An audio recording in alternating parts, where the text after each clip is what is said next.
The low face dodge. Everyone thinks Zawadzki's shooting that off the quick ball movement. But the dip under and the patience to continue upfield to stick that past Hinks. That's offense. Yale on a 4-0 run over the last 2.5 minutes. Coach Shea, at times exasperated this year. You mentioned in the open some of the games they've played. I mean, they lost 2 games by a combined 23 goals in the middle of the year. What are you going to do? Who knows what team is going to show up? Even in the Ivy League tournament, they played great against Cornell in the opener, and then 48 hours later, they played terrible and got their doors blown off by Princeton. It was a microcosm of the season, but you also have to ask yourself with the Ivies last week, was it the quick turnaround? I will say this. I know Andy Shea quite well. Throughout the season, when I'm communicating with him, he made it clear. He loved his team, he loved their effort, but it was puzzling to figure out why his team certain days played one way and then other days played another. They are the biggest case of Jekyll and Hyde in college lacrosse this season, and it's not even close. How amazing is it when you think about this attack line and how potent they are and how interchangeable they are as a unit, and yet it's Krevsky, who had 9 goals on this season coming in, he's got 2. Solberg had 2, and Zawadzki had 2 goals on the entire season. But what that tells you, Cotter, is when they get the midfield presence in a game like that, don't be surprised now where you start seeing Georgetown having to respect the top portion of the offensive set for Yale, and then opening up for Leo Johnson on the lefty dodge, Chris Lyons on the righty dodge, and then Matt Randau, who's a chameleon, can do a little bit of everything. Almost 900 career face-off wins. James Riley back at the X. And it's a violation against Yale. So a chance for Georgetown now to catch their breath a little bit and reset 6v6.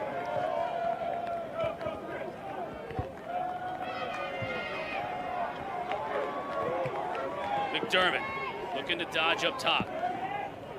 Now the slide comes. Yeah, I got it. Solomon, so much experience, number 3 in white.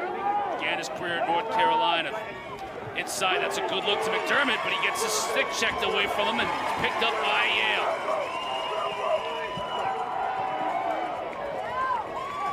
Minicus relentless on the ride. Yale now having a hard time clearing. Got to get it over the midfield line at 60 seconds. They do just that. Lions.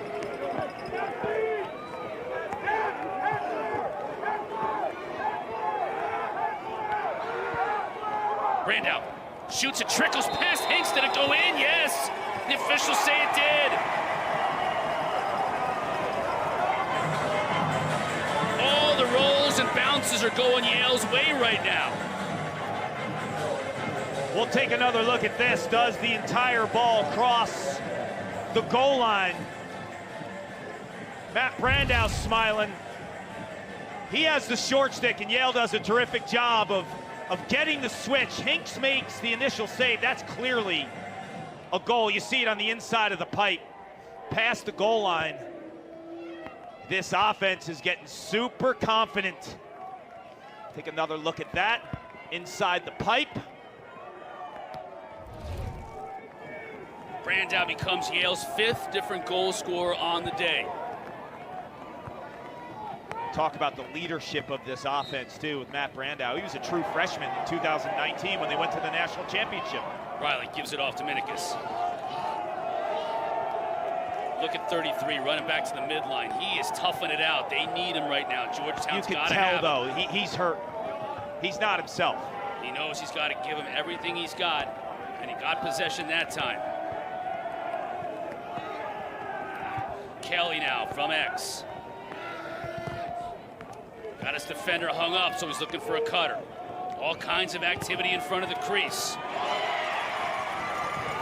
Loose ball picked up by Yale.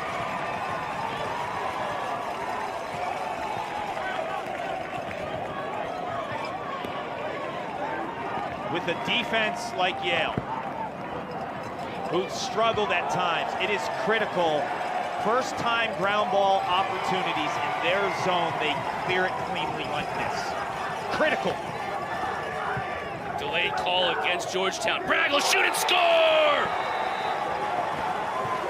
45 unleashes the howitzer. Yale leads by 5. Bragg might have the hardest shot in college lacrosse. We haven't seen it a ton because when he steps off the bus, everyone's pressing out because they know his sauce is stretching a defense. So when he gets a clean look, he can plant his feet. And I love how he goes low because when you scout Thomas Bragg, a lot of goalies think he's going high, Cotter. You know, it's an ego thing. When you shoot the ball 108 miles an hour, you want to shoot it high, right? You want those rips by the top corners. But that is the smart shot selection by Thomas Bragg. Slash call goes against Kelly. Yale got the ball initially and then gave it up. I thought Andy Shea should have called a timeout, right? Once you're in that offensive zone, you're extra man. Leo Johnson's kind of fighting to escape there.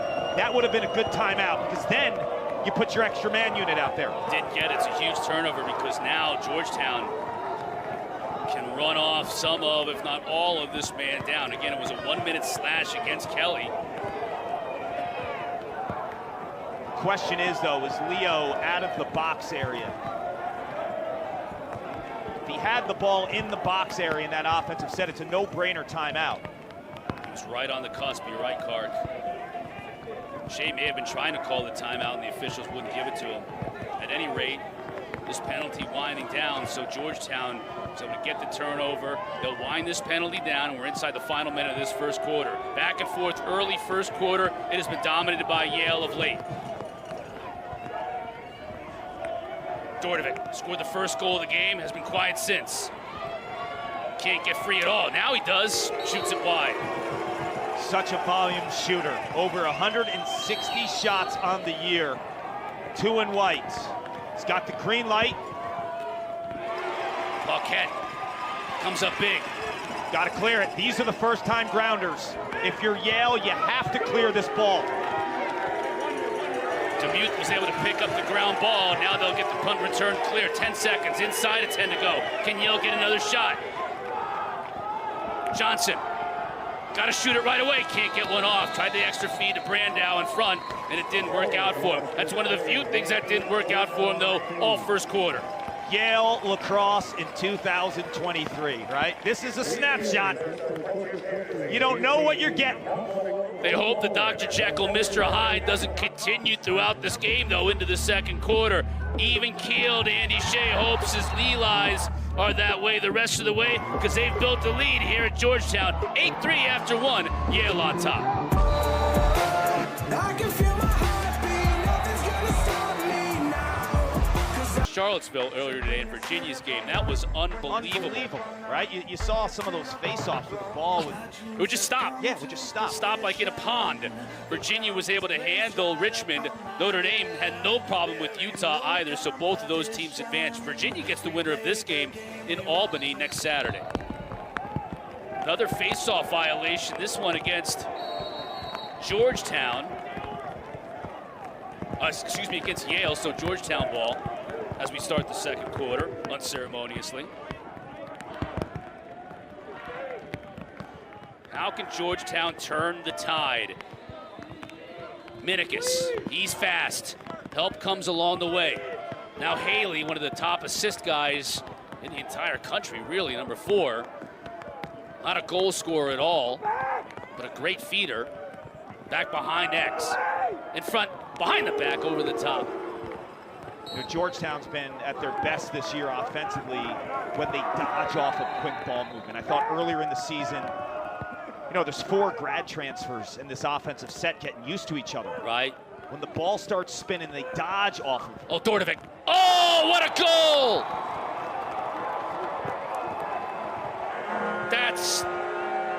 That's admirable. 4 grad transfers, 2 of them connect on this goal. Brian Minikis, the feeder from Colgate. Tucker Dordovic, the goal scorer from Syracuse. You see the offhand too. Tucker Dordovic played left-handed attack last year. He's a natural righty. Equally effective going both hands with pressure on him too. I mean, he's going to be one heck of a pro in the PLL, playing for the Whipsnakes and Jim Stagnita. You're gonna be able to move this guy all over the field offensively. Had a defender lifting up his leg, off balance. 59 on the year, and that goal breaks an 8+ minute drought here at Cooper Field. Take a look at James Riley, 33 in white. Tremendous athlete, battling a leg injury in the Big East championships, and you see the range just pouring down. And part of the effectiveness of Riley is his athleticism, and how good he is at escapes and countering and fighting for balls. Ramsey will take the draw for Yale. We've seen Chachi Rodriguez a couple of times today for the Elis. He's their number 2 guy. He's a change of pace guy. Ramsey's more of a technical face-off specialist. Machado can muck it up. Really good athlete as well.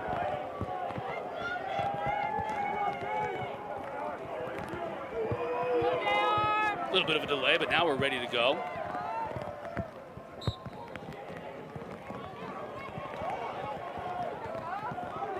Wing play coming in there, beautiful job. Godin is able to get that ground ball. Will he take a shot? He will score! Will Godin's first goal of the year. That lights up the crowd here at Coop. Talk about a warrior. And James Riley. It's his senior season. It's been a disappointing playoff run for these older statesmen for the Hoyas. So Riley grinds it out. Fights long enough for Goldin to get possession off the wing. Known as a grinder in between the lines, not a goal scorer. Yale doesn't pick him up, and he makes him pay. I mean, that's a hell of a ground ball to pick up from the wing and then finish it off with a goal for Goldin. I like how Kevin Warren, though, is not putting too much on Riley's plate, mixing up the face-offs. Yeah, here's Milburn taking this draw against Chachi Rodriguez. And now we get the flag, yes. We're going to get Milburn probably with a hold.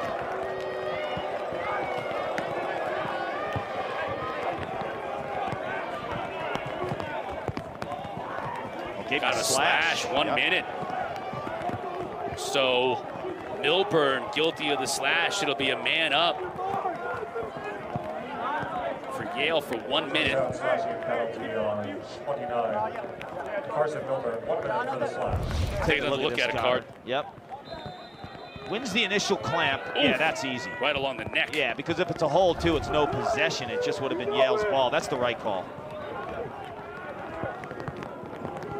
Yale's man-up unit not as deadly as we've seen in the past. And Bragg puts it on the carpet. Dangerous pass back towards the goal, but picked up nicely. Here comes Georgetown.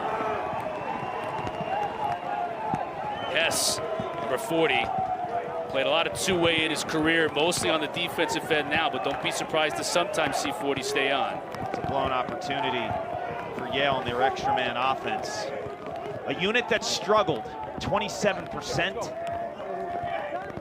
facing the nation's top extra man unit, 63%. Yeah, you don't want to put Georgetown up.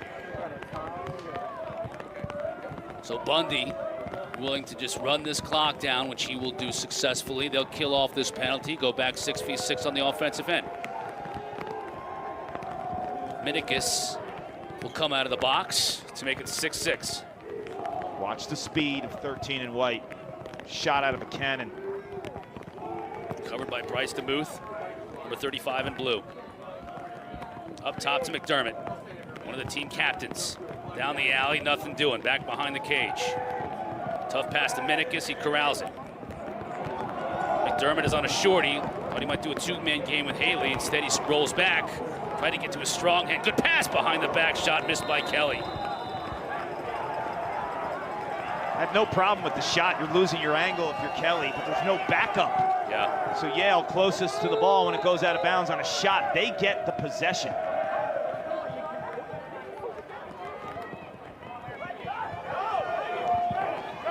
Alexander starting to clear.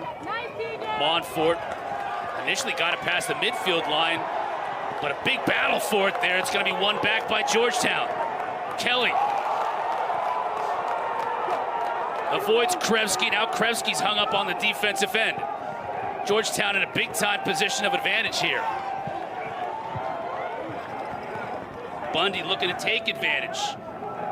Gets it to McDermott.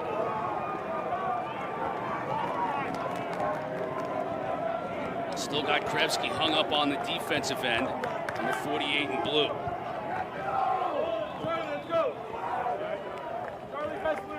Minikis on the short stick. Hackler. He's going to drive to the goal. Got his hands free, but couldn't beat Paquette. You know, he was licking his chops on that. Yeah, if you're Hackler, you got to get into the body and get Minikis, a speedster, offline a little bit. Didn't touch him there. Stays with Georgetown. Fresh 60 seconds to shoot. McDermott gets by Krevsky, shoots, and Paquette goes down to make the save. Now Krevsky's going to try and clear it on his own, and he punt returns it beautifully. Takes a shot, gets hit while he takes that shot, but it stays with Yale. What a game 48's having in blue. Yes. You saw him on the offensive end, and I've been saying it over and over, the clearing for Yale. Not the greatest clearing team in the country, 83%. In this game, because of Georgetown's offense, Cotter, you want to be around 90%. You have to be super efficient. Cool loses it. Back to Georgetown. Yale's making a couple of mistakes here. Georgetown really hasn't been able to take advantage. They'll get a chance here, and Dordevic buries it. That's the hat trick in the first half for Tucker Dordevic. Give him 60 goals on the year. He's about as two-handed as it comes. You saw his prior goal in the second quarter. He did it under a tremendous amount of stress. Lefty this time just hammers it on the point. He's about as two-handed of a player you will find in college lacrosse. In the righty step down on Paquette to the offside. It's turn and rake. 8-6 Yale. Here comes Georgetown making a little bit of a run in the early going in the second quarter.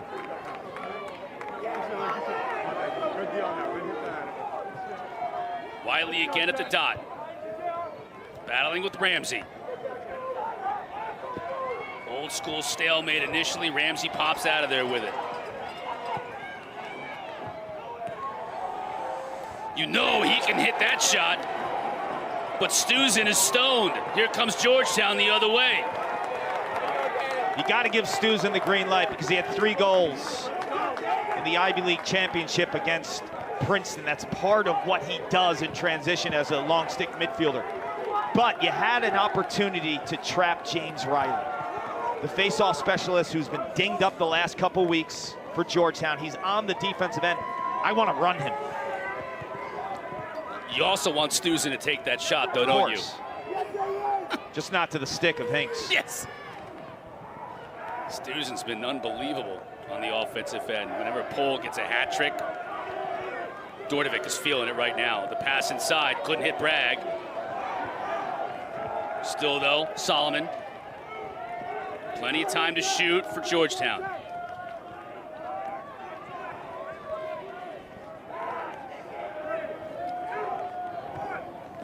Solomon tried to get it back to Dordevic. He's wide open, bounces it. Pass defender gave him all the space he needed. Just couldn't put it on target. Yale's going to support this matchup with Mikey Alexander on Dordevic, who's just too good of a dodger not to slide to. Alexander's on an island with him a little bit. You can see DeMuth, though, sliding over. Bad pass. 5 seconds to shoot for Georgetown.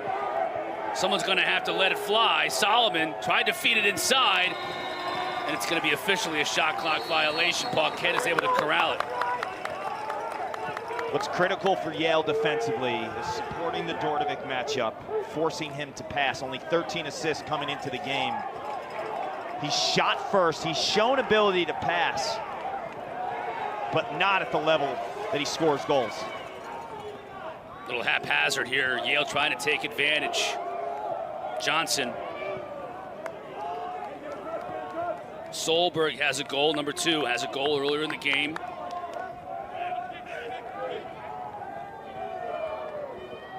𝐿𝐸, part of that second midfield. Brady McDermott out on the field as well for Yale. Solberg. Andy Shea's got good minutes from the second midfield line today. McDermott looking to attack on Hess. No chance. Brandow coming upfield. Slide comes, he's double teamed. He's able to break free. Inside, picked off. Hess. This guy's a dude. What an athlete. Keeps it till the last second. Now the extra pass. Forget about that. You're not going to stop that. Tucker Dordevic's 4th. Here come the Hoyas cart. Tewaaraton finalist. One of the top 5 in the nation. National Player of the Year candidate Tucker Dordevic is single-handedly keeping this team in contention against Yale. It's his 4th. Determination. O'Neal is the total package when you think of his size, his strength, his overall skill. It's almost unfair when he gets going on a lacrosse field and Connor Schellenberger has kind of been the prodigy, right? I equate him to almost like a Peyton Manning type. And certainly not having as big of a year numbers-wise for Schellenberger this year as we've seen, but also kind of in many ways the career achievement award for him in terms of being a Tewaaraton finalist. And you know, if Virginia goes on a run, he's capable of taking over the tournament. No doubt. He did as a freshman in 2021. And the voting doesn't take place until after the tournament, right? Exactly. So that has a big role. Krebsky back to his left, nothing there, now behind the cage. Dordovic, by the way, 61 goals, ties Daniel Beccaro for the most ever in a season. That magical year in 2019, Yale stops the drought. 10 minutes in between goals, and Yale extends the lead now back to 2. You know what I love about Chris Lyons, Cotter? He doesn't need a clean break to get a shot off. Some offensive players need to dust their defenders. He can shoot through contact as well as anyone. He's so strong, 210 pounds. Built with an upper body and the strength with the wrist too. So he just shoots around Dylan Haas, who's not beat cleanly. But that's what makes Lyons such a good goal scorer. A lot of Canadians have that in their game as well, but Lyons, the Jersey native, he'll shoot through you. Hat trick for him today. He also has 61 goals now on the season. Now we'll get the third procedure call of the half. Going to go against Georgetown. That'll be a 30-second penalty against the Hoyas. And everyone moving forward as well for the rest of this half, and then we'll reset in the third quarter. And the way goals are being scored, that could be a few more face-offs in the next 6 minutes and 41 seconds. This Yale extra man has the pieces. You wonder why they've been struggling. They have Thomas Bragg, who's one of the best outside shooters in the country, 45 and below. He's been getting shaded. So it should open the inside when he flushes out to the perimeter. They're at just 27%, Kark. That's 57th in the country. Maybe that's why. That's 2 times now where they don't even get a shot off on extra man, and they turn it over in the first 10 seconds of the penalty. Yeah.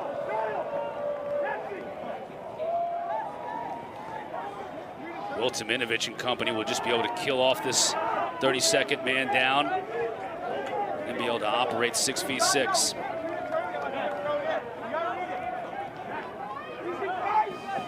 Back to full strength for Minikis.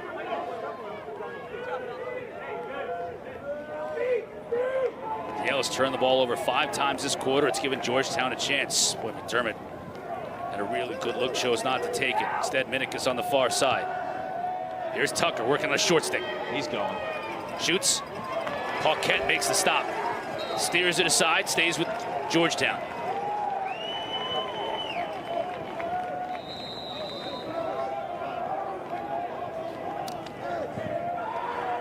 Kelly being ridden upfield hard that time. McDermott again got his left hand free, didn't shoot. Too high, Bundy's shot sails over the cage, 17 seconds to shoot.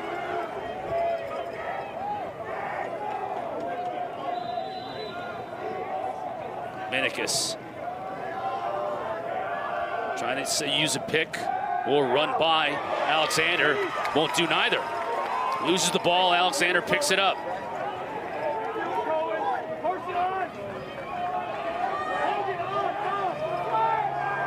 Now can Yale take advantage of the Georgetown turnover? Solberg, got to get it across the midfield line. Just does. Maybe a second to spare to cool. Again, you have until 60 seconds on the shot clock.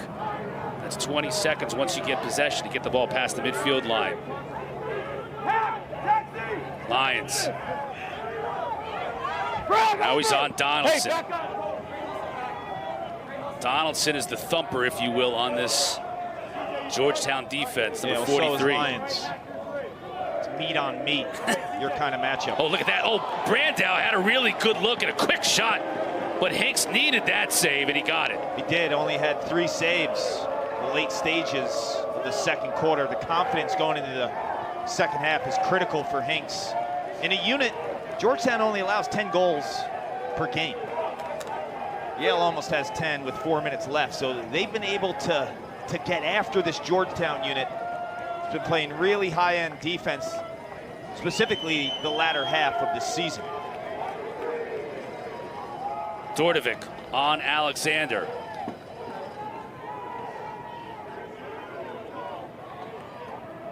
Now he's got Bragg on him. He's going to want to take advantage, and does.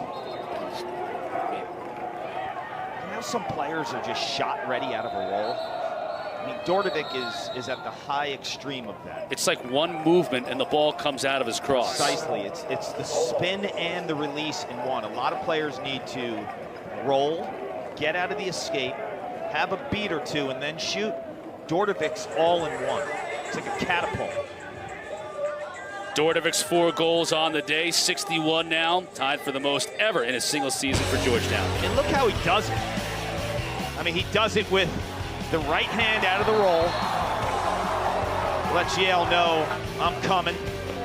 And this time he's got Yale defenders draped all over him with his left hand, and then on the point, back-to-back times, you put him at the point, just spreads that defense out. You have to get on his hands because he can hammer it from the outside with both hands. I thought last year when he played attack at Syracuse and they had no lefties when Owen Hiltz was down, that kind of evolved his game to another level, right? Because he's a righty, so he's playing on that half of the field. Now you have the total package.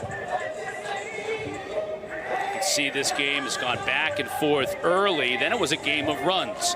Georgetown went on a big, or Yale went on a big run to get a big lead. Then Georgetown went on a run to close it up. It's now down to 2.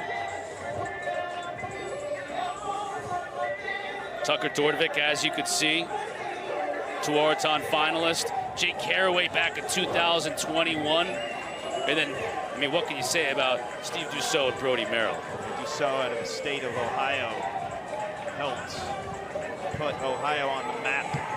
Brody Merrill is probably a top 3 defender of all time, along with Dave Petramala. Still playing. Pat McCabe for my money. And then Carraway was in the PLL, started his PLL play with the Atlas, now on the Water Dogs. Talk about PLL, too. This Georgetown team has more players drafted with 4 than any college in the country. So they have top-end senior talent. Here's one of them right here, Dordevic. Some people think he might have been the steal of the draft. 6th overall to the Whips. Well, that's why. This is a joke. I mean, he's unguardable in this game. That's his 5th of the day. We're not even at halftime. Do you remember during the draft I asked Jim Stagnita, is part of the appeal to Dordevic is you can move him all over, and he said no. He was kind of joking, and then he came back to me and said yes. Well, this is it. We've seen a little bit of everything. Righty dodges on the run. This time lefty, spot shots righty. Being pounded using your left hand. This is a clinic for a two-handed player to use the entire offensive set. You know, a lot of players like certain spots, like our wing dodgers just on the right side. They're alley dodgers from up top. Dordevic is seamless in terms of where he's making plays. Stacks was giving you a hard time? Yeah. Shocking. I'm good with Staggs. I got a ton of respect for him, and best. It's a lot of fun. He's an awesome lacrosse mind, great person, and he will move Dordevic all over. No question. Trust me. After watching this first half, definitely. June 3rd, PLL begins in Albany. Got a lot of lacrosse before then, though, including the rest of this game. It's just a 1-goal game now. Picked off, another turnover. Georgetown's on a 5-1 run here. And during that run, we've seen 2 blown extra man opportunities in the first 10 seconds of the penalty. This time you get the ball after Georgetown's making a little run in a careless, unforced type turnover. Yeah, they've really allowed Georgetown so many opportunities now to get back into it and make this run. Those are avoidable. Like that kind of turnover is avoidable. They've done it 6v6. They've done it man up.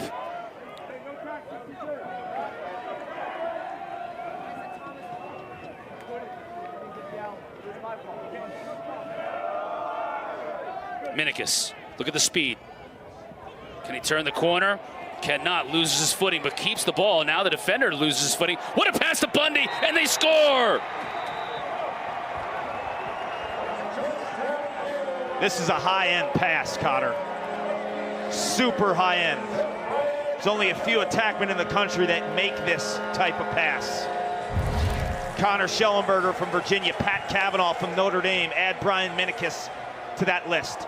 That is cross-field, timing the cut, and putting it on the stick. This is about a 20-yard pass after you've been thrown to the floor. To understand that Bundy is on the back pipe to throw that dart. Wow. Exactly 2 minutes left in this first half. We are right back where we began it all, even. Andy Shea's going to turn on the tape, and he's not going to be happy with that last turnover that led to that goal. Riley wins it to himself.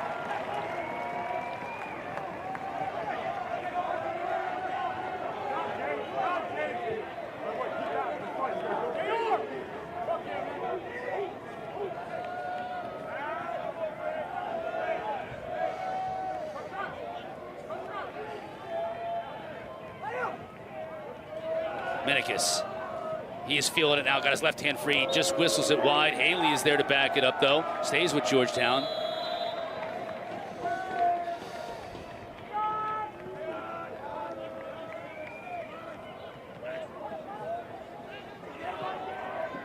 Dordovic.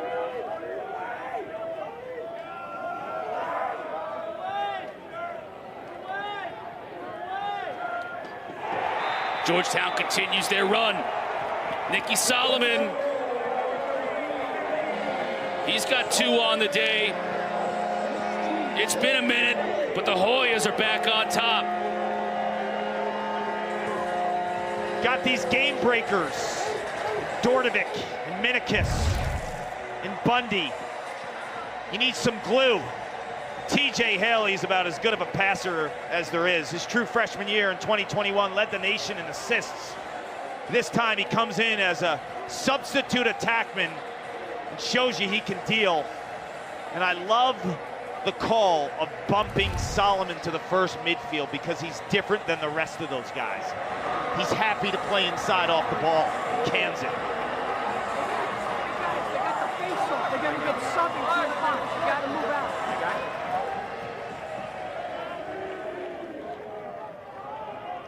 Riley again, battling it out. Number 33 in white.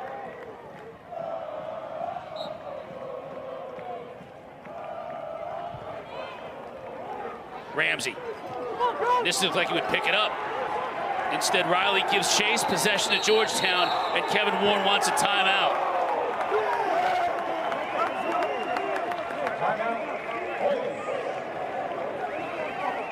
Final minute, Carc, turn the shot clock off. You can hold for the final shot. We're close to it, so maybe you get a second look. Smart timeout by Kevin Warren and staff. Not going to take it to the locker room. I start the ball with Dordovic. I have him get the defense to spin and support that matchup, and then you give it to a guy like Haley or Minikis who can feed off of that dodge, right? And you'll find that two-way. I think there's so much attention on Dordovic. Give them what they're looking for, right? And then it's the secondary pass or dodge that will be open. There's Jack Rowlett. He runs the defense with Kevin Warren, a PLL Chaos all-star. Talk about a guy that can relate to the young guys. Rowlett is a young, up-and-coming star of a coach, a ton of energy. You saw John Hogan in the other huddle too. First year, came from Richmond. That was another part of the story with this team. You had all these transfers in there, plus a new offensive coordinator. With 4 grad transfers who are all going to play huge minutes for you, right? You have Brian Minikis and Tucker Dordovic. Nicky Solomon from North Carolina. And Solomon, both from Carolina. So you have 4 pieces and a new offense coordinator. You start the season 0-3. Everyone's like, what's going on with Georgetown? They're done. Well, then they win 12 in a row. You just knew it was a matter of time. It's like when you play with new players, cadence, the instincts, the nonverbal stuff, that takes a ton of time. Otherwise, you're basically just playing Summer League lacrosse. You just put stars together. Sandlot. Yep. Final minute here in this first half. A wildly entertaining half, and it continues with Georgetown looking to add to their advantage. Here it is. This is the matchup. I think you start with Dordovic. You're going to see an early slide because they're going to have to support that matchup. But if he can see if he can get to the rack, if not, a secondary dodge or pass off of Dordovic, or even Minikis too, who's dynamic. Swap in Bundy.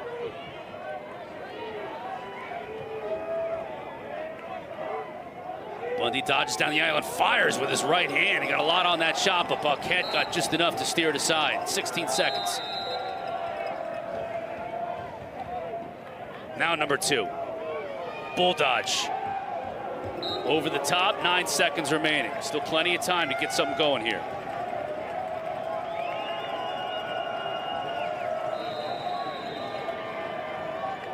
Minikis. Oh, he had the look he wanted, couldn't find Solomon. That horn sounds the end of the first half. What a half it was.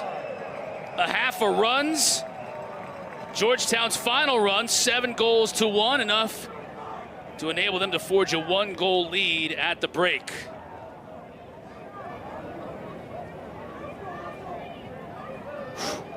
I mean, we got to catch our breath after that half. I can only imagine the players and the coaches on these two teams. Need an oxygen mask, Cotter. No question about it. You're seeing all the stars come to the fore.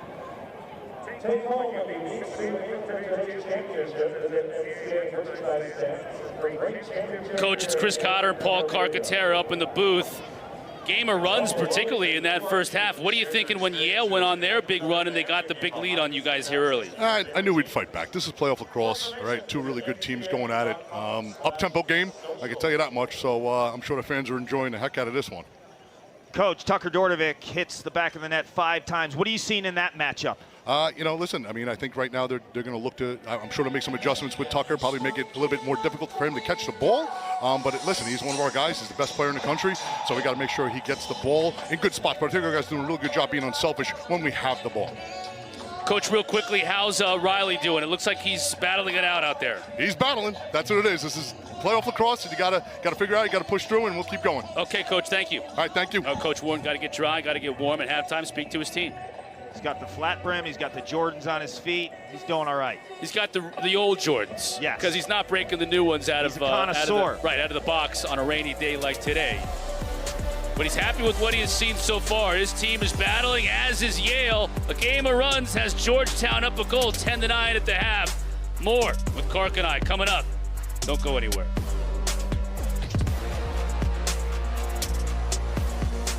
Came alive in that first half. Here are the first half stats. Georgetown with the shot disparity in their favor, and face-offs won. That's a big one too. Yale with a 12-9 advantage. Riley and Milburn both splitting time facing off for Georgetown. And especially late in that first half, Kark, it was much more 33 and white, and that's who we're seeing start the second half. This is a great sign for Kevin Warren because you were concerned about the health of James Riley, who's one of the more athletic face-off guys. Now, if I'm Yale here, I try to trap Riley, keep him on the field as much as possible. You see him jogging off to the box. Ramsey was able to win that draw for Yale to start this second half. Here comes Krevsky. He showed in that highlight. 2 goals in the first half. Really a big spark for Yale early on. Going against a shorty. Bragg, big shot outside of the cage. Georgetown will look to run.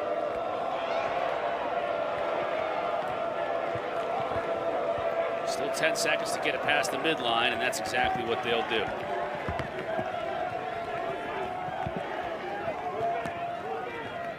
Had some issues with the shot clock on our scoreboard.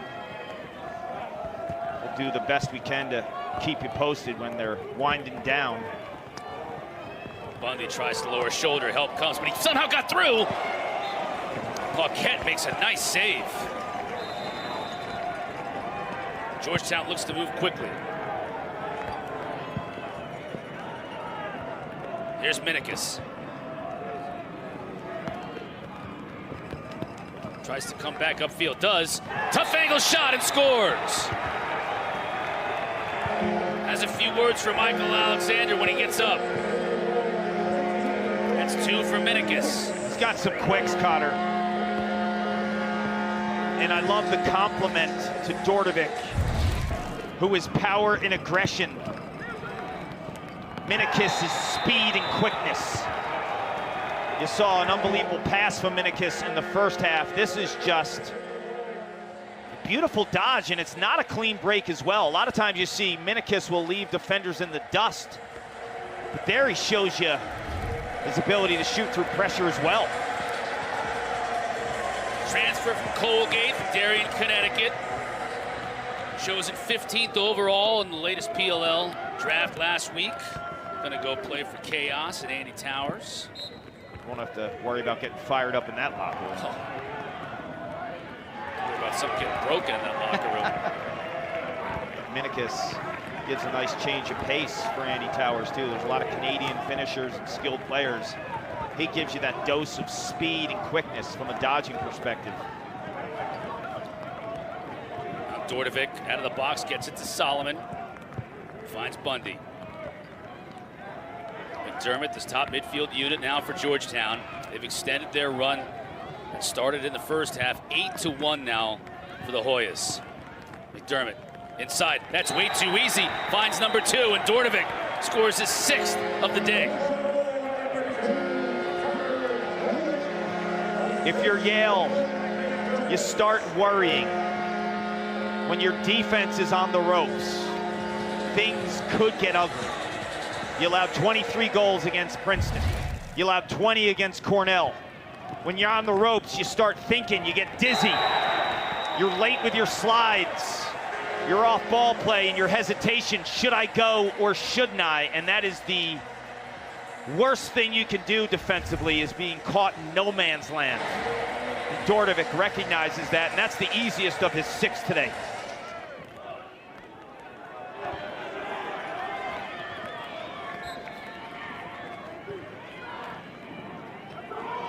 Ramsey wins it again, gets pushed in the back. Now we'll get a call. That'll be 30 seconds. Yale will go extra man, but the extra man has not been existent.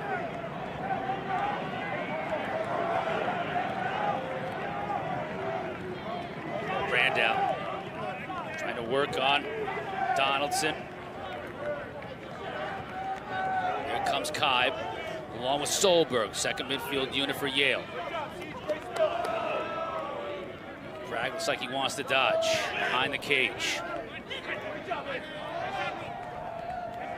Lyons and Brandau work a little 2-man game. Brandau in front to Lyons, who scores.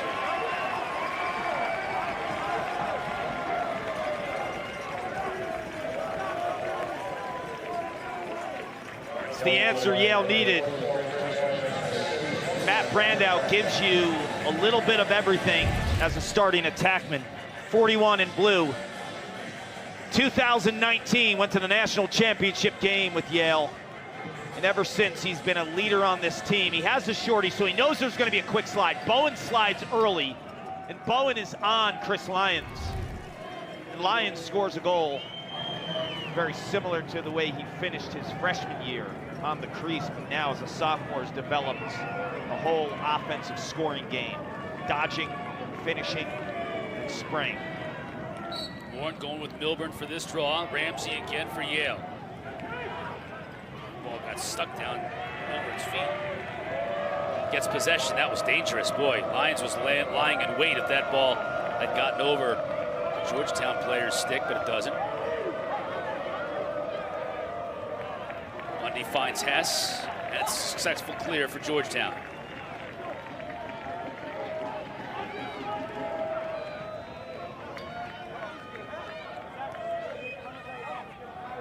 Shot clock back.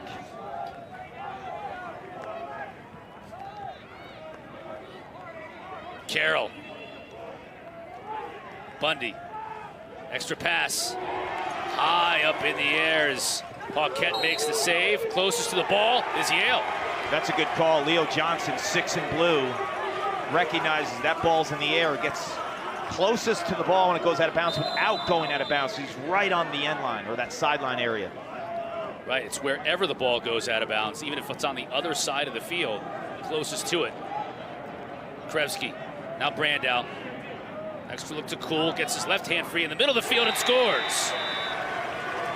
Carson Cool's first for the day. Cool is a fantastic athlete. I went to a Yale practice a year ago. This guy was doing backflips. Wow. You see the change of direction and the ability to get to the middle of the field. Get the defender to bite, plant your foot, and come out of it towards the middle of the field to extend your angle, and you get the goalie moving to the opposite pipe. So return the shot from the side that you initially started your dodge because you get the goalie to kind of cheat over to that opposite pipe. That is fantastic awareness by Cool. Eli's with a little run of their own. Now 2 goals in the last minute and 3 seconds. Close the gap to 1. Loose ball hold. Going against Yale. Good news for Yale when they're answering with these runs. They're doing it with midfield play too. So they're balancing their offense. That is a great goal. Minikis, we talked about his speed. You won't see it on any other play in greater detail than that one right there. They're debating no goal. No, now they wave it off. Does he land? Let's take another look to see the crease or goal mouth. You're right. The inner circle is the goal mouth. The outer circle is the crease. We're going to have to take another look at that one. Take a look at this, Cart. Minikis is driving, releases the shot, but he lands in the goal mouth right after the goal. That's a good call. He did land in the goal mouth. You can never land in the goal mouth unless you're pushed by the defense, and he was not pushed. That's a good call. No part of your body could be in the goal mouth. Johnson. He scores on the other end. Big momentum shift there. Minikis' goal disallowed. Johnson, who's very similar to Minikis, on the other end, scores for Yale. And these two grew up about 10 miles from each other in Fairfield County, Connecticut. The 2 quickest players on the field. Leo Johnson shows you that roll and how explosive he is. Look at that roll right there. Just dusts his defender and beats the slide help as well. Johnson, a lefty. One of the biggest recruits in Yale lacrosse history for Andy Shea. Now a 3-goal run for Yale. We're tied at 12. Ramsey wins the draw. That was a big no goal. Big no goal. You get the goal by Johnson. Instead of going down 2, you tie it up, and then you win this face-off. Right. Credit to our officials, PJ Colello, Christopher DeFelice, and Daniel Belk for getting together on that and making the right call on that no goal for Minikis. Now Cool, who just scored moments ago. Down the alley, full head of steam.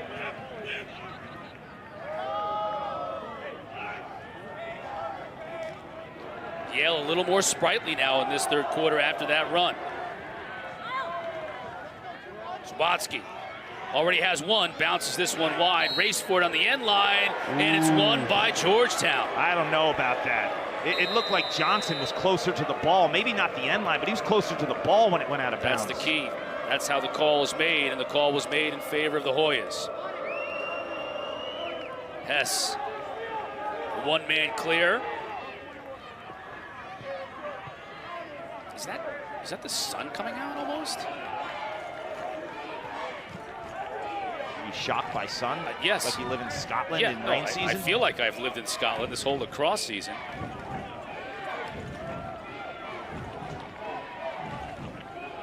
McDermott. Yale showed but didn't go. Again, he'll attack goal line, extended, now behind. Solomon. Gets just a tiny little crease and takes advantage.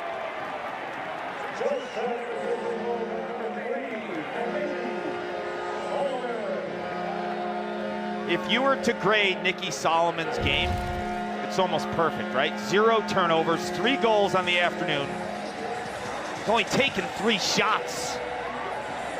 And he is maximizing his opportunities. You saw 2 off-ball goals in the first half. This time he has a shorty. So he understands where the opportunity is, where the seam is, without forcing his presence. The lacrosse IQ and the efficiency of Solomon is popping today. That shot was even filthier than I thought in real time. Near side, upper corner. This game's nuts. This is a great game. Georgetown up by a goal. Ramsey's got to take advantage of the fact now that Riley's hurt. Don't you think? I mean, it really has to tilt towards Yale in the second half. And if the game continues to be high scoring, I put Machado Rodriguez out there too. Like work Riley as much as you can because he's dinged up.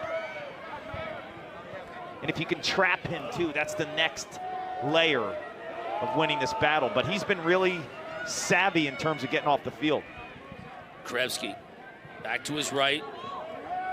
Tries to stutter step. Lyons, tough angle. That doesn't get through. Hit a defender.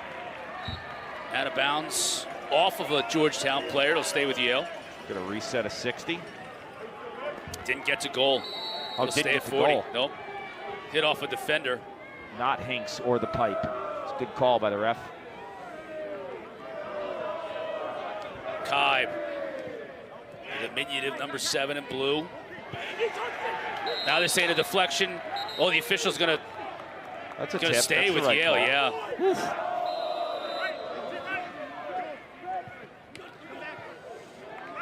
Johnson.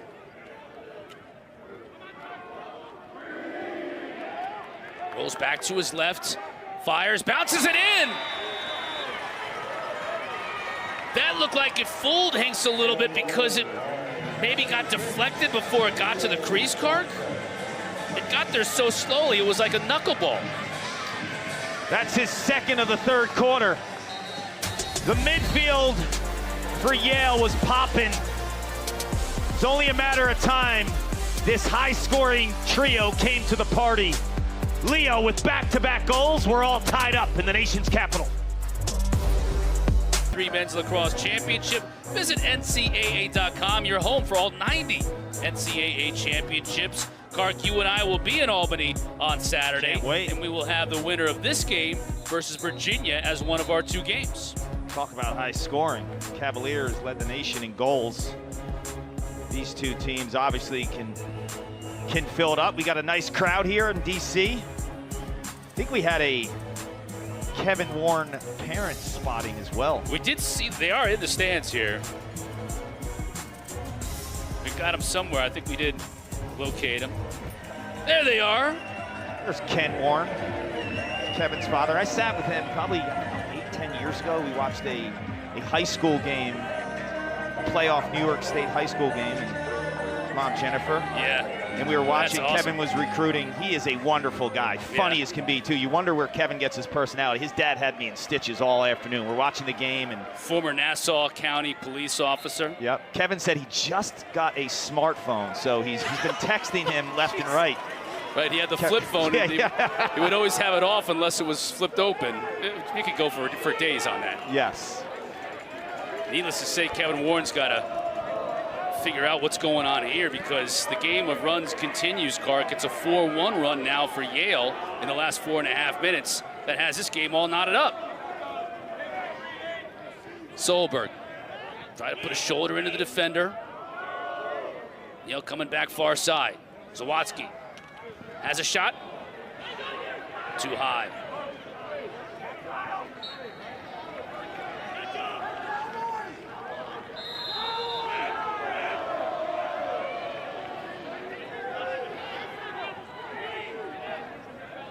This is dangerous for Georgetown playing Leo in space because he's got jets like Minikis. Tominovic coming over the top. Inside scores. Good look. Johnson found Brandow.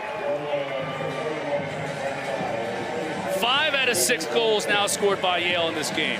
Cotter, don't take a quick stick for granted. This is an incredible finish by Matt Brandow. Georgetown's concerned about Leo Johnson and supporting that matchup because he's behind the cage and has the defense hung up. Right here, here's the hang up. So all eyes are on 6 and blue. He spot feeds Brandau, but look at the placement on the shot. A right-handed Hanks in goal, throws it over the left shoulder. That is a gorgeous finish by 41 in blue, Matt Brandau. Just when you think one team is wresting control of this game, the other one comes back with a couple of haymakers and takes the lead. Yale now back on top.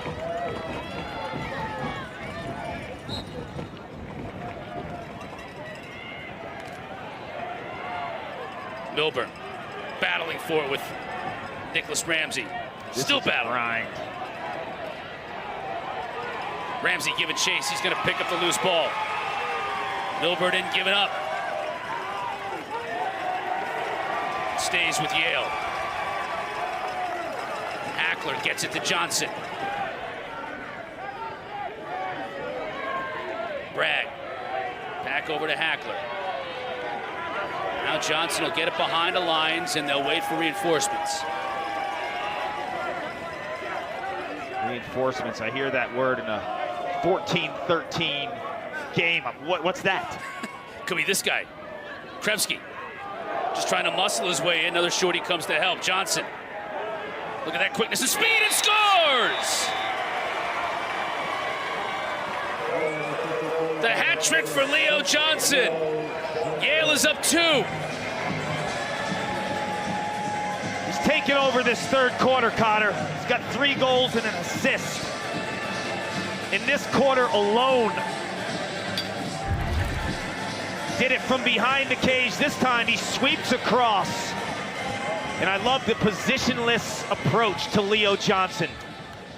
Can get it from behind, and this time you take a close defender who's used to playing goal line extended and below, and you take him up top, and you use the quicks.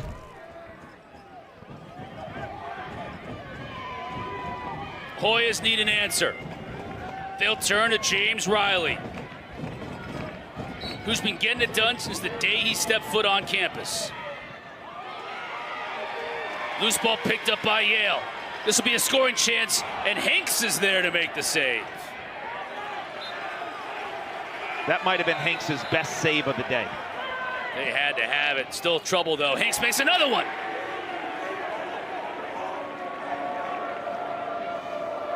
Georgetown really needs to settle in and get a little 6v6 here, don't they, Kark? Rest that defense, just settle things down a bit. These runs are nuts, Cotter. I mean, coming out of the gate in the third quarter, it was all Georgetown. Then Yale answers it, ties it up, and then goes up 2. Georgetown was on an 8-1 run in midway through that third quarter. It looked like they were about to blow the doors off of Yale. Outshot Yale 17-5 in the second quarter. Carroll, he's free, shoots, scores!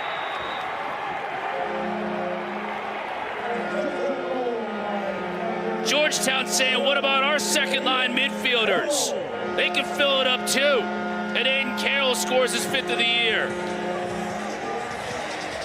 Aiden Carroll from the same high school as the first team All-American Will Bowen. BC High. Boston, Massachusetts, showing you speed, fluidity, and shot placement. That is just too much cushion by the Yale defense. If you're a short stick defender, you got to go up and you got to challenge Carroll.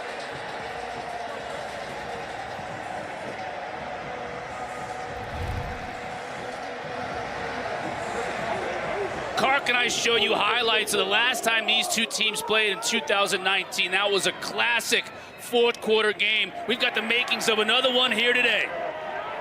35 goals in that game. Tell you what, there's going to be more than 35 today. We're well on our way. Just under 5 minutes still to play in this third quarter.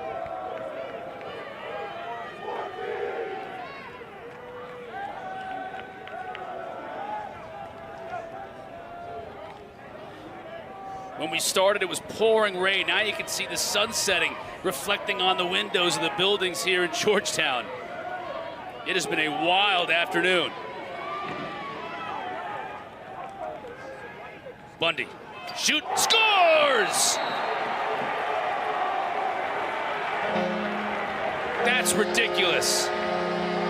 Somebody put a jugs gun on that shot.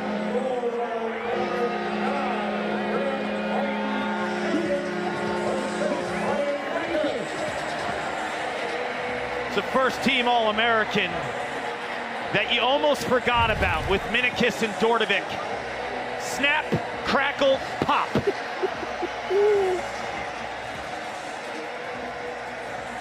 Look at this shot. You change the levels and you raise the roof with this absolute dart.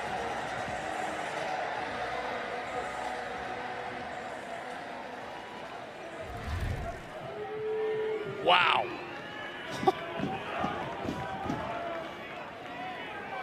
We talked about Bragg's 108-mile-an-hour shot. That's got to be 100 miles an hour, that shot.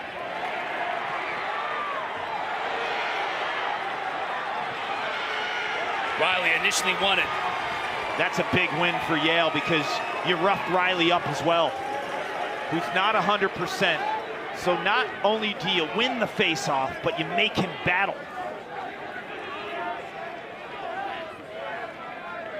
This crowd here at Cooper Field is into it too, man. I think the rain earlier on got them a little extra ornery, don't you? I mean, they are fired up. 10 minutes before the game started, we looked down and there's no one here. Nobody here. They arrived and they are loud. It's going to be an over and back. Turnover. Going to go Georgetown's way. Minikis will put it in play.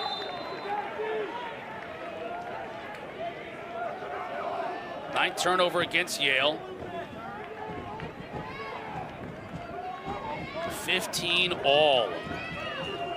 Don't forget, this isn't even the last game of the day. Army and Maryland could give us a good one coming up after us. Bundy will get a moving pick. Did I tell you the bad news about that game? You're going to be driving to Penn State and I'm going to be watching it in the front seat of the car. We might have to time that right so we grab a steak somewhere and have that on the tube. Krebsky. Brandow got his defender off a little bit, goes down. Look at the save by Hinks. He's come up big in this third quarter.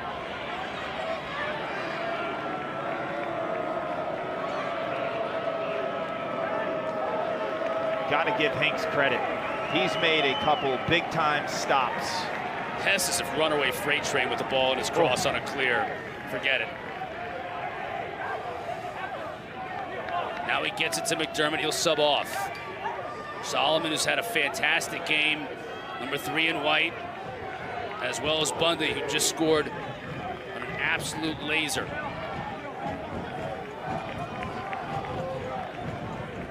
McDermott, he'll shoot wide.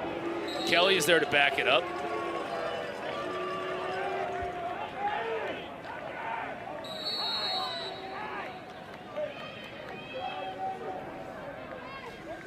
Dordovic.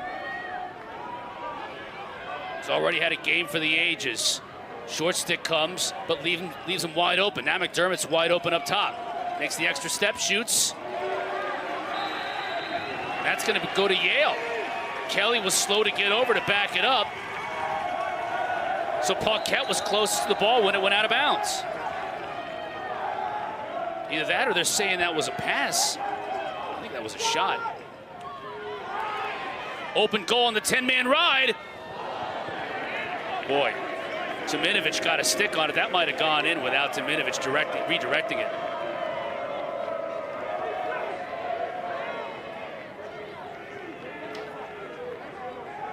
We're going end to end so much here, Kark. I'm having a hard time even keeping up with what's going on. You know what's crazy, Cotter, with this game? You would think that both teams would be almost at 50 shots. They've been efficient offensively. Yale has 33 shots, Georgetown 34. Yeah, they're making them count. McDermott trying to make this one count, bounces it. It's one of these games, every time one of these teams has the ball on offense, you just don't feel comfortable if you're in the stands rooting for defense. Solomon up top, That was a tough pass. 𝐿𝐼𝐻𝐾 was able to get it, but then he throws it away. Final minute of the third quarter.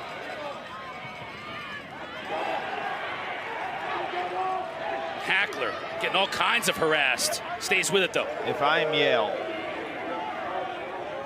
I am using this clock, and I'm not allowing Georgetown to get another offensive opportunity. Shot clock is longer than the game clock. Tack around 20. Make sure there's backup.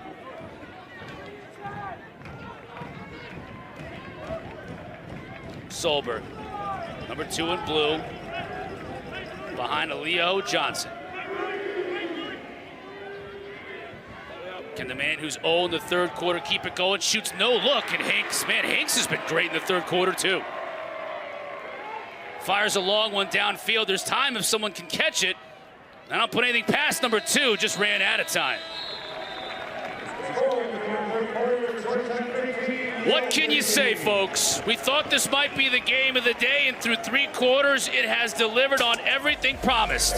15 minutes to go, 15 Georgetown, 15 Yale. Winner advances to the quarterfinals next weekend. The loser has to go home. Everything to play for. You cannot go anywhere.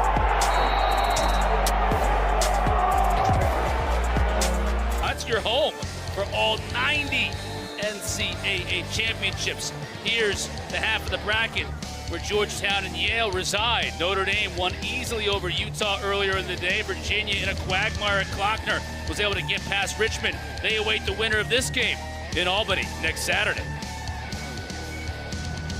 15 minutes to go. Hope you like offense. You're going to get it from both these teams. At the point, Carcaterra has been efficient offense. And you're going to see a guy in white, number 33, battling at the face-off X, just to keep this thing even with Nick Ramsey. Yeah, he's battled, but Yale has the advantage, 19-14. Stuzen picks up that ground ball. That's huge. High pass to Paquette. He's able to corral it. Haven't said Stuzen's name much this game. He really had the one shot that he wasn't able to convert on, but haven't mentioned him a whole lot. Johnson, will he shoot? Instead, he backs it out. Both goalies only 7 saves on the afternoon. Who can steal one in the fourth, give their offense, both offenses, which have been unstoppable. 𝐻𝐾's had a really nice third quarter, despite all the goals on the board. He made big ones. Big saves. Big saves. 𝐿𝐼𝐻𝐾 looking to dodge. Puts his shoulder into the defender, comes back upfield. Wild shot goes high. I keep going after this matchup too. I think Leo Johnson with the 3 goals and an assist in the third quarter alone. He was the difference for Yale in terms of making that run with one-on-ones. Tominovic trying to stay with him, and 𝐻𝐾 makes another save.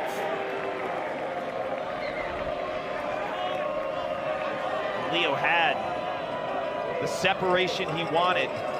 Stick was low. 𝐻𝐾's read the release. Makes a huge one.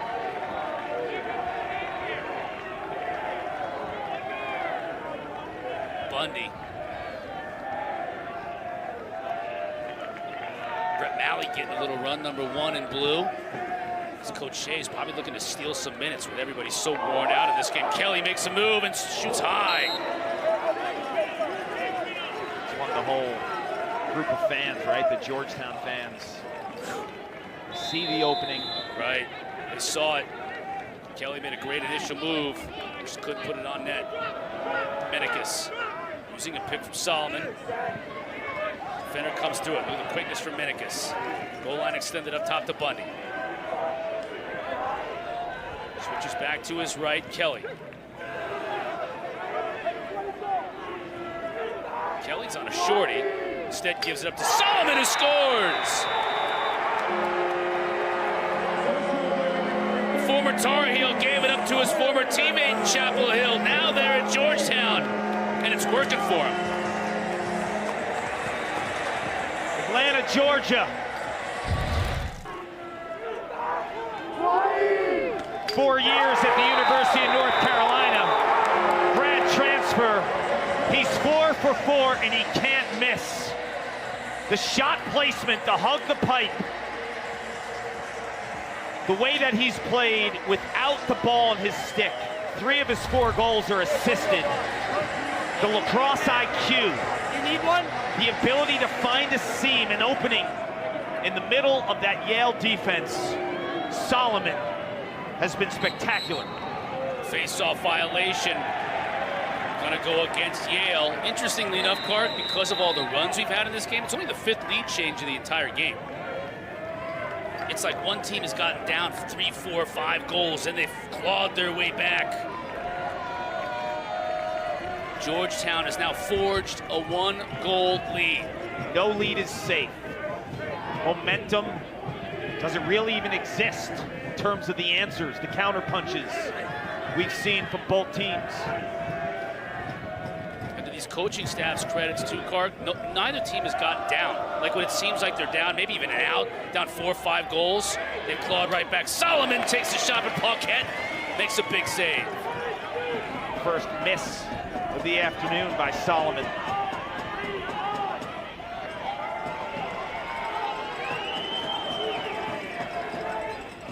Spotsky on the pump return, clear. He'll sub out. Second midfield unit on. Lions on Bowen. Big boy matchup, 99 against 44.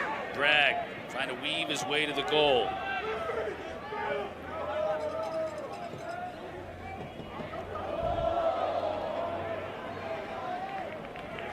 It's Brady McDermott, number 5. Lions has the short stick. On that last possession, there was a pick and Bowen was switched off the Lions matchup. This is a matchup you got to hold if you're Yale. Bowen comes back on though, so the slide works.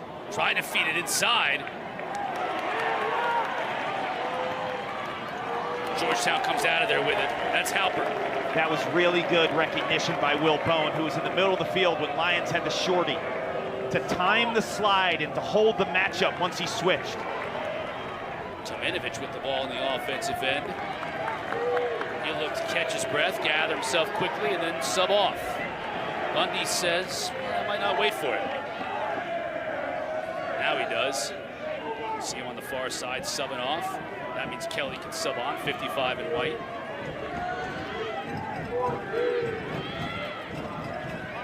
McDermott down the alley. They've switched Kelly, who was playing attack starting the game, and Solomon, who started at midfield. Now Solomon's at attack. Kelly back to his right, got a free and scores! No, it didn't! I thought that got by Paquette. Paquette with the big save.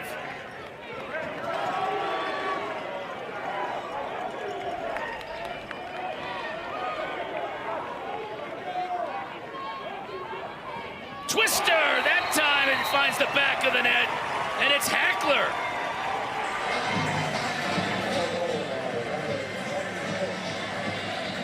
Twister is right.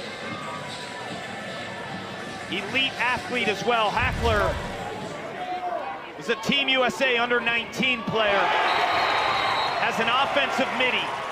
Andy Shea started playing him two-way. Now he's a defensive midfielder with the green light to strike in transition, and the awareness to put his stick across his face to increase his angle. It's either BTB or Twister there to increase your angle. He goes full Twister. 9th tie of the evening.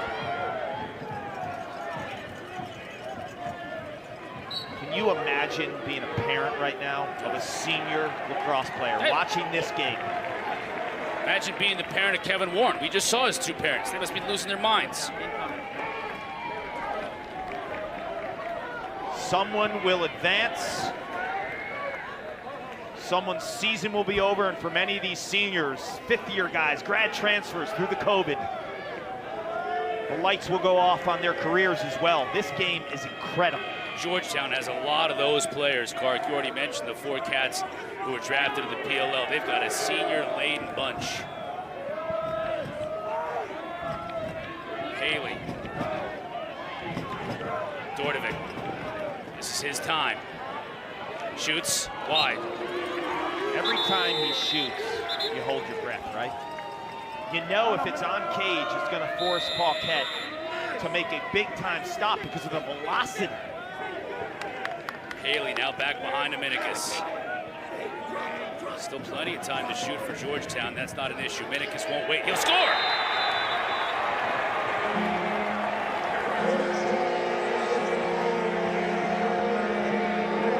Flex. They're feeling it. Brian Dominicus subtly has been masterful in this game. In the third quarter, he made a similar move. Low angle, goal line extended, left-handed. This time, they force him right. And he says, okay, you don't think I have an offhand? Smell you later.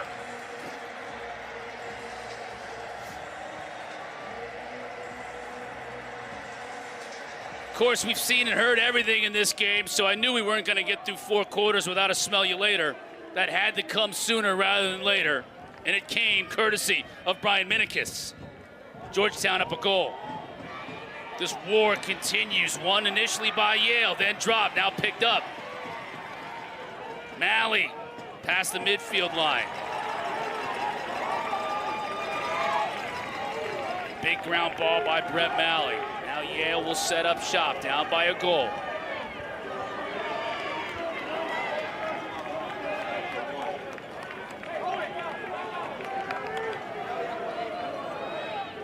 Krevsky. Cool. Bragg behind the Lions. Lions thought about getting it back to Bragg, now up top to Cool.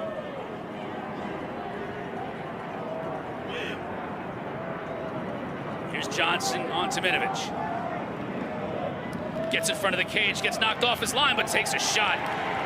Wasn't able to get enough on it. Tominovic was blocking his path to the goal.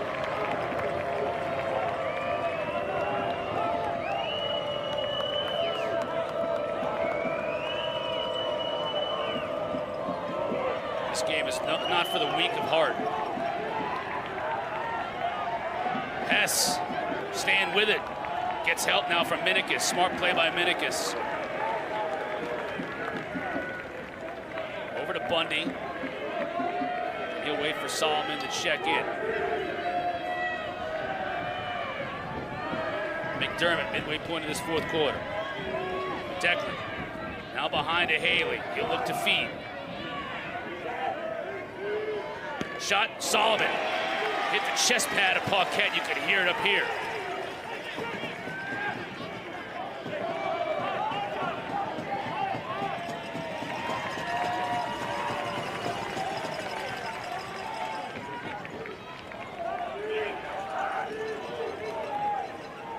Lions goal line extended, surveys the field, gets it behind the Brandow, has his defender hung up.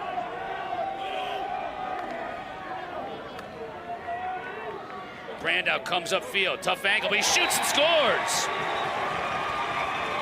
Took that extra step to give him a little bit of a better angle. Got the better of Wally Halpert. We're still tied, Card. Big game experience as a freshman, played on championship weekend 2019. 4 years later, he's using his IQ, and the Bulldogs tied up.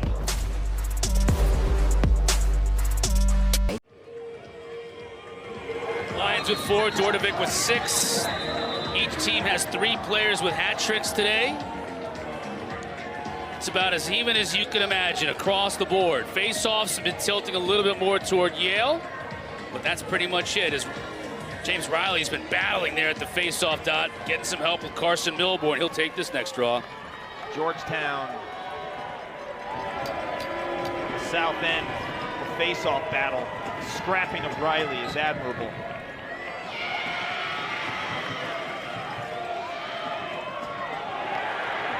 Battling back to get the loose ball. Georgetown gets it. That's what it's all about. You lose the face-off, but because of the relentless pressure on the wings, you win the possession, and that's all that matters.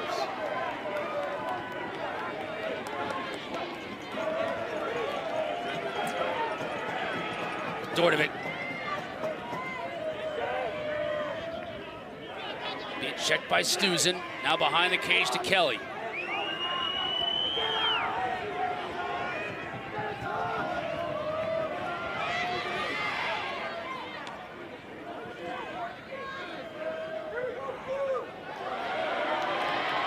Sullivan couldn't handle it, tracks it down. That's a big save because that wasn't a good pass by Bundy.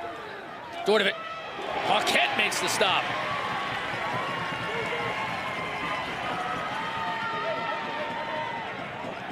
Speed by Montfort. Credit Paquette. It was a stick side save. Looked easy, but Dordovic's been spraying it all over the place, so you start guessing as a goalie, and he stood his ground. Props to Paquette.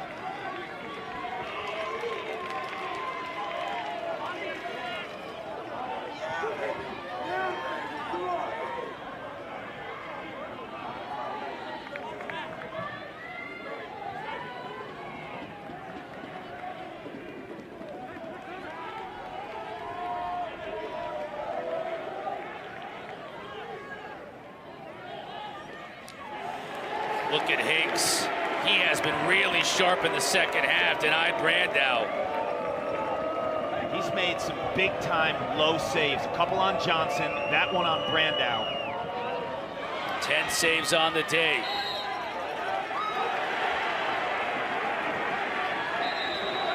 Ball stays with Georgetown. Hess and Krevsky doing battle on the far side.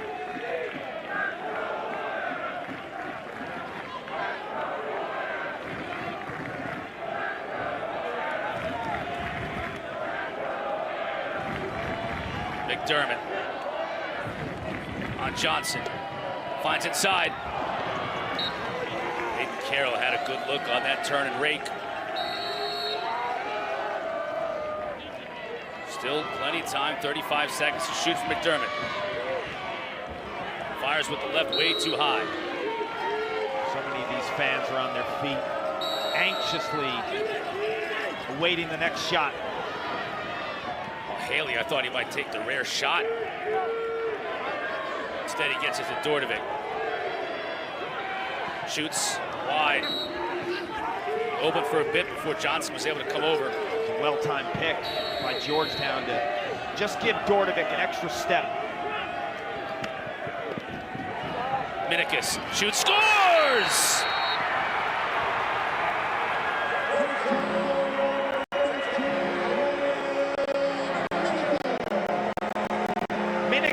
Is crashing the cage. Memory. When you're coming around the cage to understand that you could be trending low and counter by shooting high there is next level by Minikis.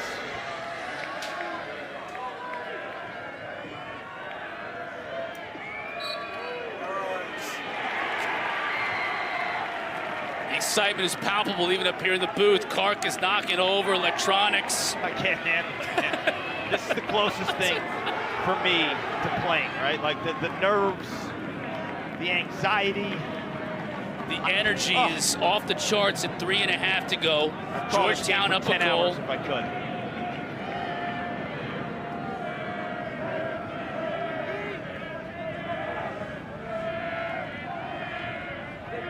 McDermott.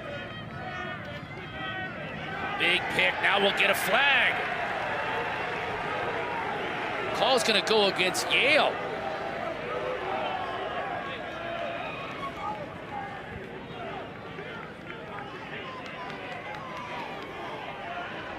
Now Bundy more than happy with the lead, a little clock run, knowing they're gonna get a call to go in their favor when the next whistle happens. Yeah, take it down.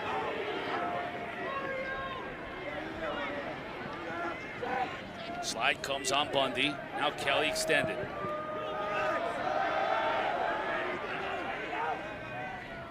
Sullivan shoots and scores!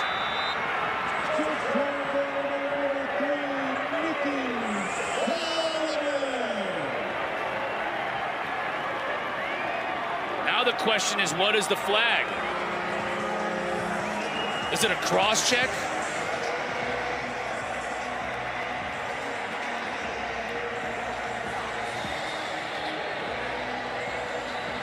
cross check. Yes.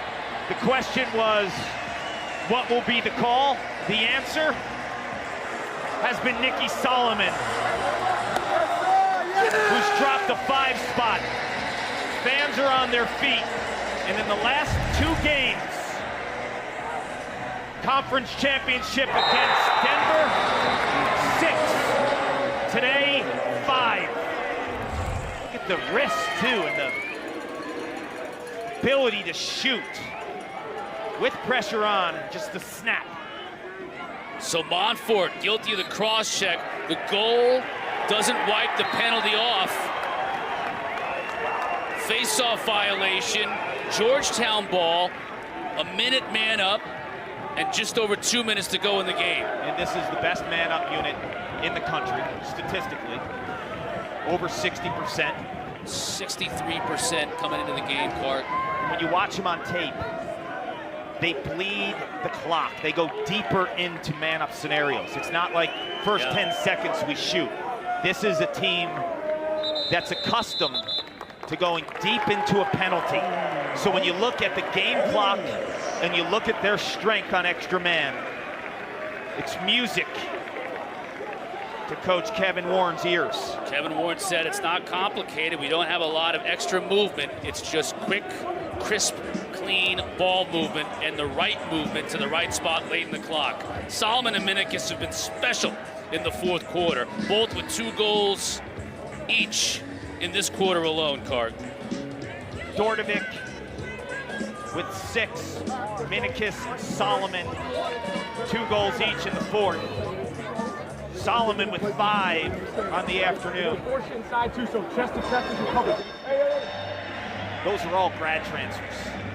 At the beginning of the season, they were getting accustomed to one another. They weren't cohesive. They weren't gelling. Well, today, with a season under their belt, could you imagine this team without the grad transfers of Dordovic, Solomon, and Minikis, who are winning this game for them? Well, think about the players they lost from last year's team as we look at the bracket. Dylan Watson transferred to Jacksonville, one of their top scorers. Zach Geddes, Gibson Smith, Owen McElroy. I mean, the talent is incredible that left this team last year.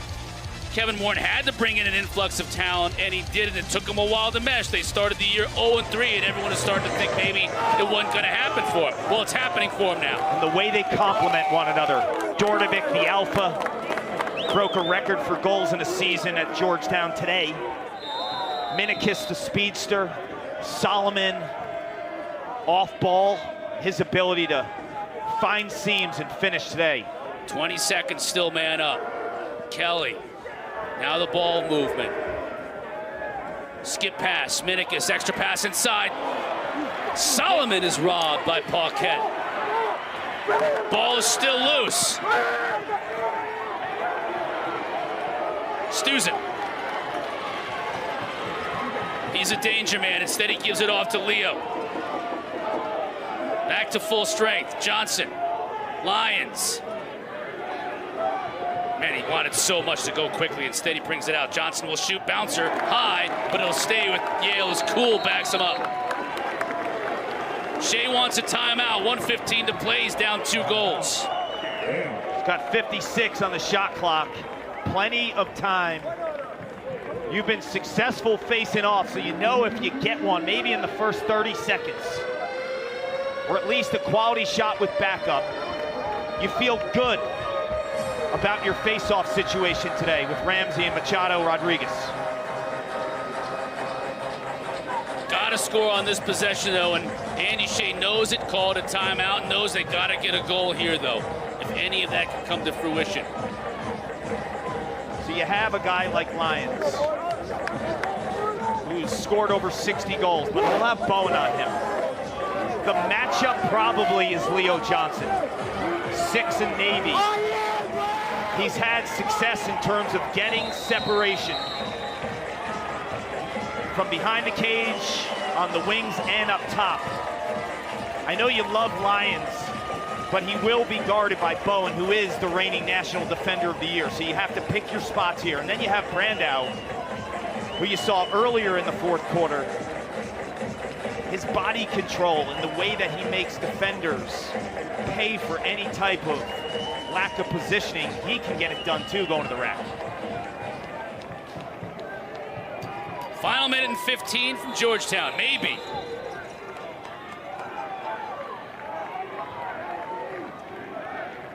Up top to Cool, over to Bragg.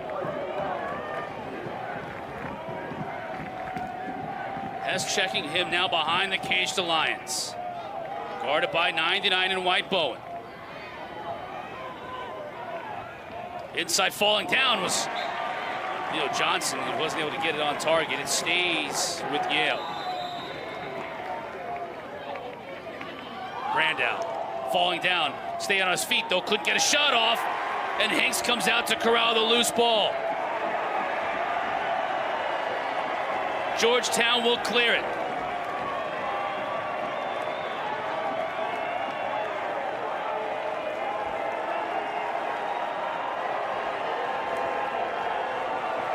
Clock winding down. They don't have to take a shot. Yale's got to come out and press. They got to force a turnover here from Hess. Hess is a tough man to dislodge the ball from. Up top to Bundy. Final 10 seconds. Bundy throws it straight up in the air, high into the sky here in Washington, D.C. Comes down to Paquette. He can't do anything with it. The horn sounds, you hear the elation. Georgetown advances.